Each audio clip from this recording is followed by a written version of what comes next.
Hello and welcome back once again to the Wrestling Group. I am your host Ryan, and today we are going to be doing another one of our top 5 rankings videos. We're going to be ranking the 5 best matches in AEW Revolution pay-per-view history. Now, Revolution alongside Double or Nothing, All In and Full Gear are known as the Big 4 pay-per-views in AEW. These are the 4 biggest pay-per-views in AEW's calendar year. The very first Revolution pay-per-view took place in 2020 and was the last pay-per-view before COVID-19, when the world shut down and fans were unable to attend live wrestling shows. Now, this weekend marks AEW's 6th Revolution pay-per-view, so I thought it would be fun to take a look back at the pay-per-views gone by and rank the very best Revolution matches so far in AEW's history. As always, feel free to list your 5 in the comment section below, and don't forget to hit that subscribe button while you do.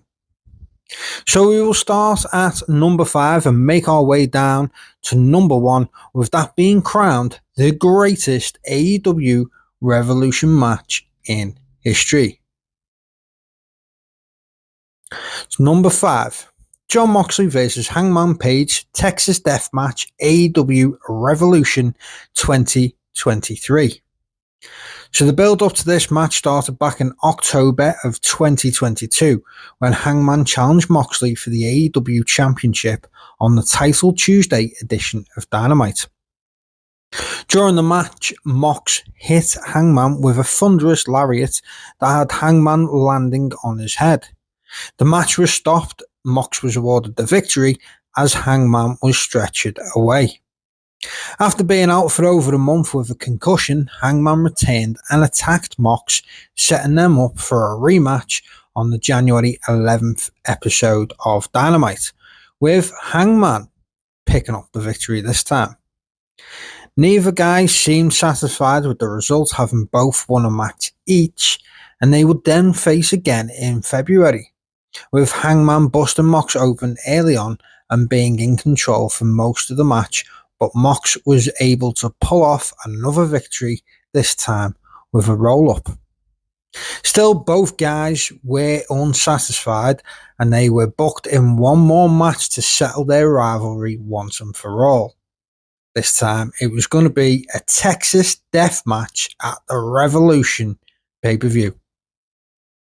So Mox makes his signature entrance through the crowd, but is ambushed by Hangman Page, and the match starts from there. Hangman whips Mox into the barricade and immediately goes for the barbed wire. The barbed wire cuts Mox open early, before Mox then returns the favour by jabbing a sharp object, which looks like a fork, into Hangman's forehead while having him in a chokehold. We then get a good back and forth of wrestling and violence as both guys try to knock the other down for the win. At one point, Hangman wraps his body with barbed wire and lands a moonsault on Mox in the ring.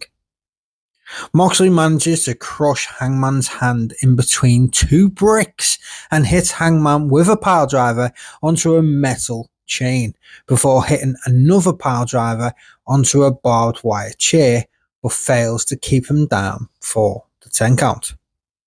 So to end this match, Hangman hits a buckshot lariat on Moxley, wraps the chain around his neck, and dangles him over the ropes for Mox to tap out and bring an end to this brutal rivalry. In at number 4, Sting and Darby Allin versus the Young Bucks for the AEW Tag Team Championships at Revolution 2024.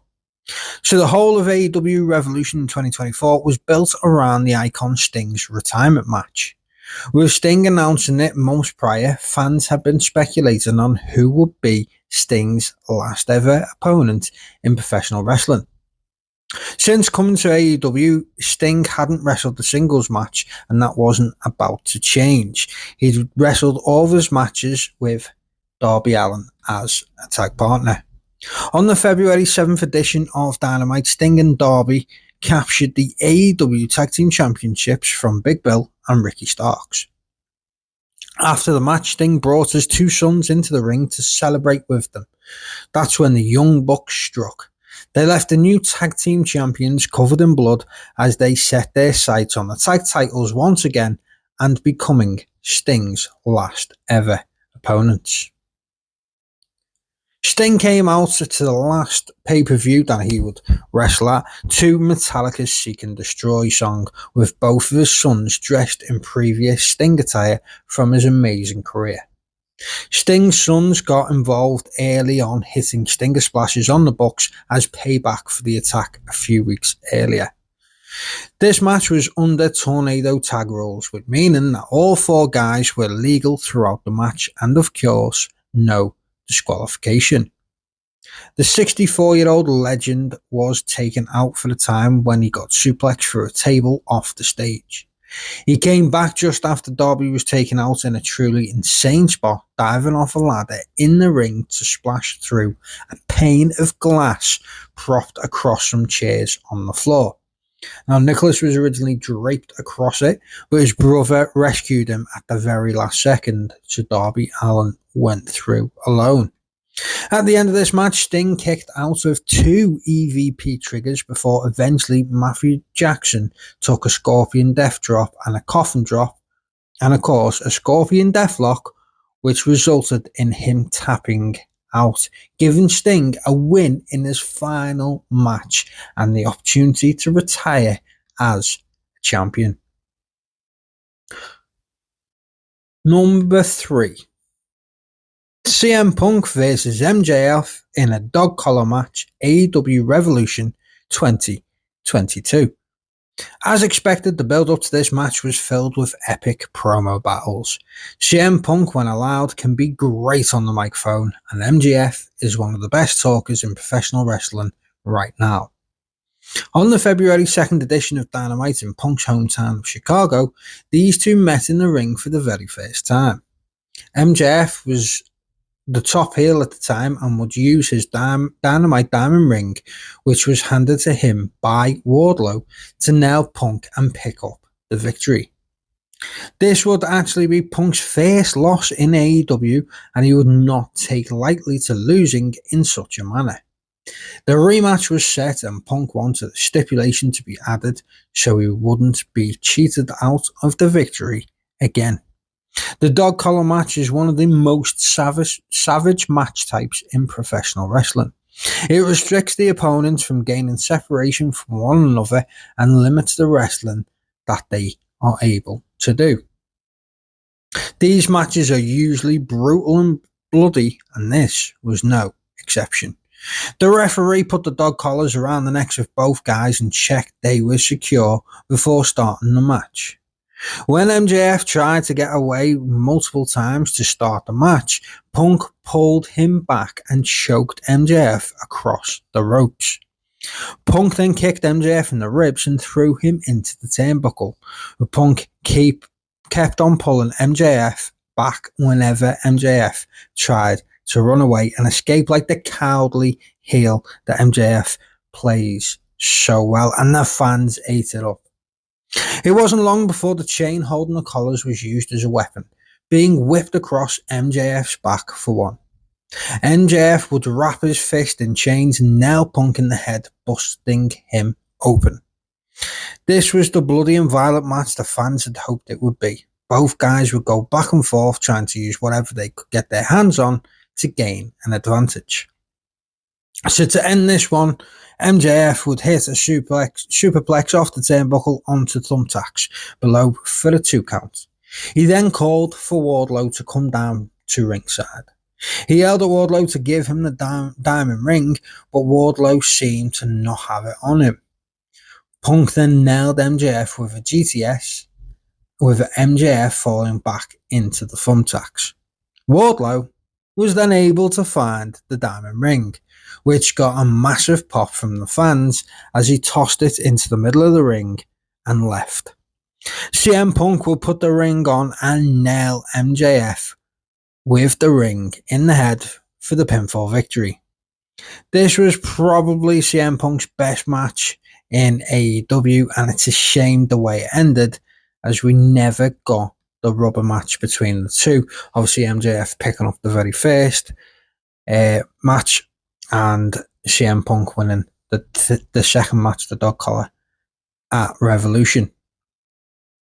So we'll go back to back with MJF matches, because in at number 2, MJF versus Bryan Danielson for the AEW World Championship in a 60-minute Ironman match at Revolution 2023.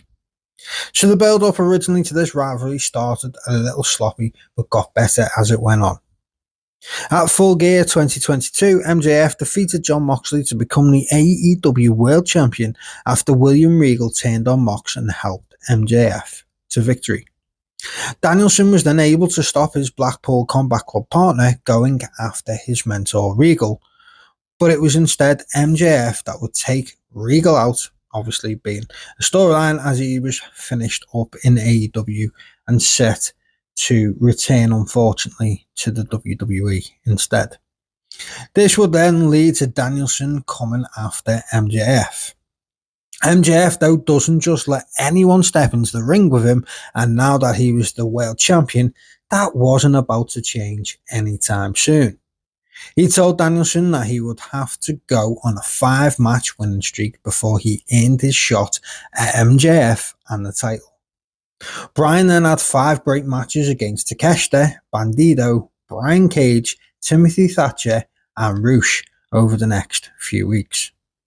While Danielson was having bangers weekly, MJF would run his mouth and not get in the ring, which would lead us to the stipulation of the 60-minute Ironman match, with Danielson claiming MJF doesn't have the stamina that he has and will be gassed out in around 10 minutes. So the rules of the Ironman match are obviously simple. The most falls over 60-minute time limit wins the match. You can get falls by obviously pinfall, submission, countouts, or disqualification. They had a countdown clock in the corner of the screen so you knew how long the match had left, which, to be honest with you, I found kind of cool. Obviously, I'm not going to do a play-by-play of an hour-long match, so here are the highlights. It would take 25 minutes before we would get our first pinfall, with Danielson going 1-0 up after hitting MJF with the Basako knee. There was no rest period between falls and Danielson went running towards MJF again, but he was met this time with a low blow, giving Danielson a 2-0 advantage due to a disqualification. As I said, there was no time in between falls, so MJF would quickly cover the fall on Danielson and earn his first pinfall of the match to make it 2-1. MJF would then straight away again pin Danielson, this time tying the match at 2-2. So we went from having 0 falls for the first 25 minutes to it being 2-2 in just a matter of minutes. We would then get a good back and forth between the two, with both guys attempting a pinfall on the other before MJF would deliver a tombstone on Bryan onto a broken table outside of the ring, before nailing him with a Heatseeker DDT from the apron into the ring and covered by the champion to take the advantage for the first time in the match, with MJF going 3-2 up with just 19 minutes left. Both guys would be busted open, with MJF looking the worst of the two. Bryan would hit a Basako knee and put MJF in the Regal stretch, with the champ tapping out and tying the match once again at 3-3 with 10 minutes remaining. As the clock ran down, Danielson had MJF in a submission, with the fans chanting for MJF to tap, but he was unable to hold off as the clock reached 0, and then he tapped out immediately after the match had finished. With the match being announced as a draw, MJF would of course retain his title. Both guys would be checked on inside the ring and MJF would receive oxygen. Now, Tony Schiavone then announced that Tony Khan had ordered the match to continue into sudden death rules, which means whoever gets the next fall gets the overall victory, with the fans reacted really well to, which is obviously a hard thing to do after seeing two guys go for an hour. The fact that the fans did want to see more just shows how good this match was. The match would continue for 5 more minutes, with MJF nailing Bryan with the oxygen tank, which the ref missed, and put Bryan in his own move, the label lock, with Danielson struggling before tapping out, ending the match at a 4-3 victory and MJF retaining his title. So in at number 1 and the greatest match in AEW Revolution history, Hangman Adam Page and Kenny Omega versus the Young Bucks at AEW Tag Team Championships at AEW Revolution 2020. Now going into this match, they had teased a possible split of Hangman and Omega, with Hangman now looking more of an reluctant tag team partner. Ever since Omega and Page had formed as a team, there had been a slow burn of tension between the two.